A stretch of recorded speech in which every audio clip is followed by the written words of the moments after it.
Fair use. Okay? Fair use of a copyrighted work for criticism, comment, news reporting, teaching, including multiple copies for classroom use, scholarship, research, and similar purposes, is not infringement of copyright. Okay? This is provided in your section 185 of your intellectual property code. There are factors to consider to determine whether use is fair or not. Ito yung mga factors. There are 4.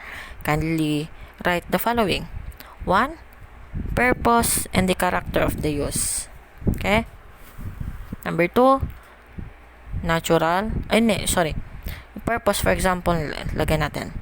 It may be scientific, educational, for teaching purposes, okay?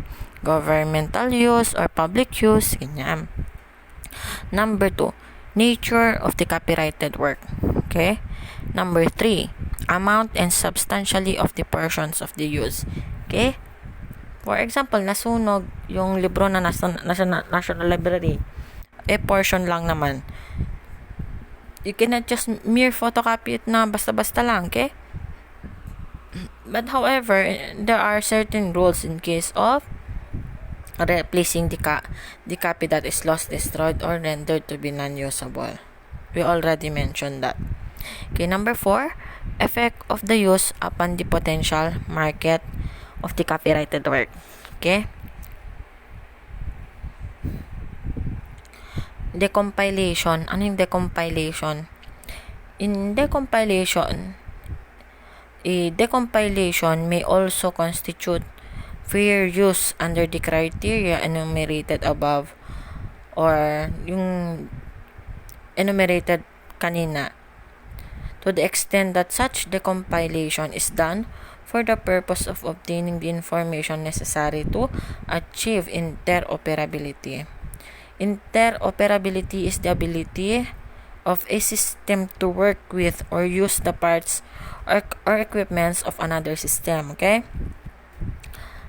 Decompilation is understood to be the reproduction of the code and translation of the forms of a computer program to achieve the interoperability of an independent created program with other programs, okay? So, hindi siya basta-basta na infringement. Basta follow lang yung fair use rule. Okay? Yung pag-import ng importation for personal purposes. Remember this one. The importation of a copy of a work by an individual for his personal purposes shall be permitted without the authorization of the author of or other owner of the copyright.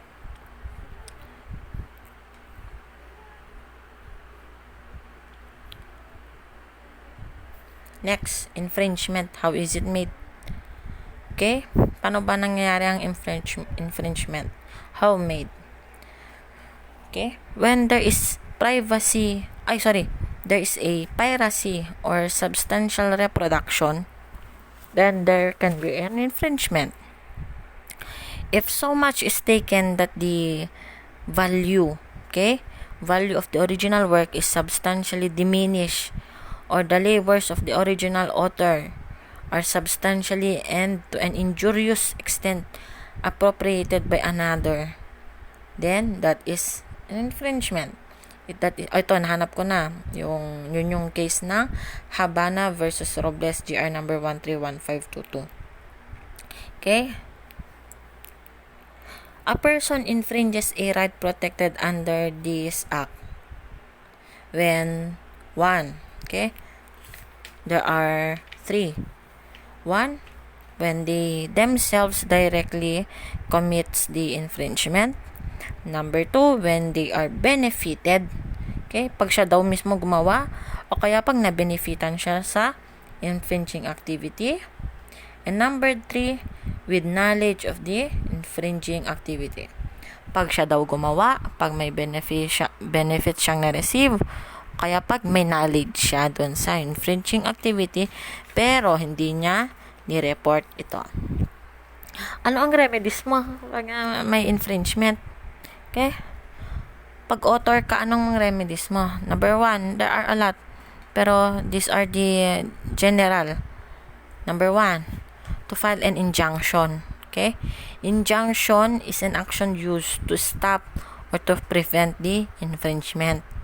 Number two, you can file for damages. For example, yung ginawa mong libro, nakaka-publish mo lang, ang ganda-ganda, nalaman nilang ang ganda-ganda.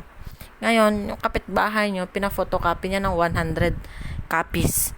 Yun, di dapat may ano ka doon, 100,000 ka na sana doon. Okay? Nalugi ka ngayon. Okay? You can file for damages. However, remember that in case of action for damages, it should be filed within 4 years. Okay? Within 4 years from the commission of the act. Damages, of course, are assessed on the basis of the proof alleged by the plaintiff of sales made by the defendant of the infringing work, minus the whatever cost of the defendant may be able to prove appreciated by the court. Next, you can also file for a criminal case. Okay? In a criminal case, the infringer or the one who committed it, okay, one who directly committed it, one who benefited, and one who has the knowledge thereof. Okay, tatlong yan. The infringer also exposes himself to criminal liability, wherein the law prescribes penalties of imprisonment and fines, including subsidiary imprisonment in case of insolvency.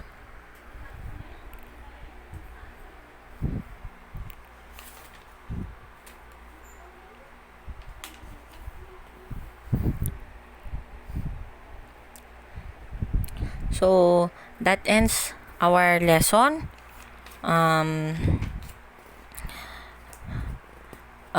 I hope that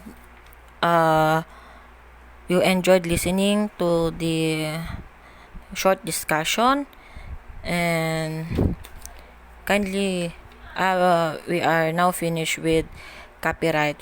Next recording will be all about trademarks and patent, and after that we are now done with intellectual property code. Okay, thank you for listening. Thank you, and God bless.